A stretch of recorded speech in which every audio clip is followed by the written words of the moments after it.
咽喉肌肉无力是打鼾与阻塞性睡眠呼吸中止症的主因之一。躺下睡眠时，肌肉放松会弱化咽喉肌必须支撑的后咽吸气通道，同时顶住下垂的舌头。这时面临吸气负压变化，软腭产生的震动就是打呼的声音。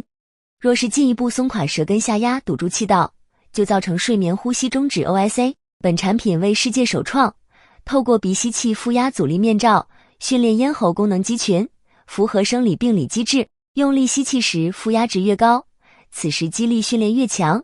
吸气顶峰可暂停1到2秒以增加训练效果。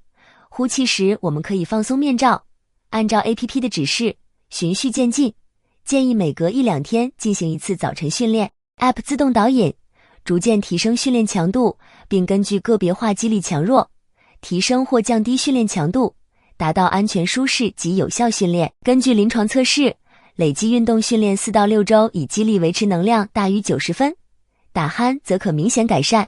根据临床验证，为期4周到6周的训练，可有效改善打鼾，促进睡眠有氧。